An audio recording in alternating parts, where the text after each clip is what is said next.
नमस्कार. मी डॉक्टर सुहासिनी उत्तम जाधव दिवाणे. सध्या असिस्टंट प्रोफेसर म्हणून नॅशनल सीनियर कॉलेजला इंग्रजी या विषयाची प्राध्यापिका म्हणून कार्यरत आहे. या 27व्या मराठी ख्रिस्ती साहित्य संमेलनामध्ये मला कार्यकारिणीद्वारे आणि संयोजकाद्वारे ख्रिस्ती साहित्यातील संविधानिक तत्वे या विषयावर बोलण्याची जी संधी मिळाली ती खरोखर अत्यंत अवर्णनीय अशीच होती.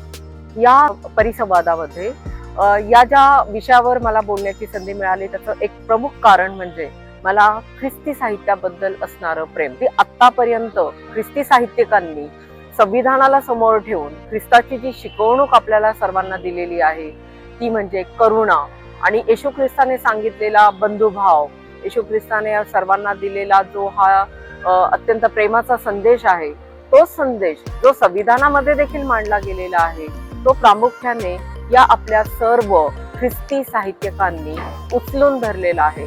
आणि आजच्या या काळामध्ये जगामध्ये सर्वत्र अत्यंत अविश्वसनीय किंवा अत्यंत वाईट असं जे काही राजकारण किंवा वाईट अशी जी काही वागणूक ख्रिस्ती बांधवांना दिली जात आहे त्या काळामध्ये आपल्या या सर्व ख्रिस्ती बांधवांकडे अत्यंत एक महत्वाचं कार्य आहे की ज्या कार्यामध्ये आपल्याला प्रभूचा संदेश आपल्या या साहित्याद्वारे अगदी जगाच्या कानाकोपऱ्यापर्यंत मराठी साहित्याद्वारे आपल्याला पोहोचवायचं आहे. ख्रिस्ती बांधवांनी या गोष्टीकडे लक्ष ठेवावं आणि ख्रिस्ती साहित्यिकांचं वाचन मोठ्या प्रमाणावर करावं असं मला वाटतं.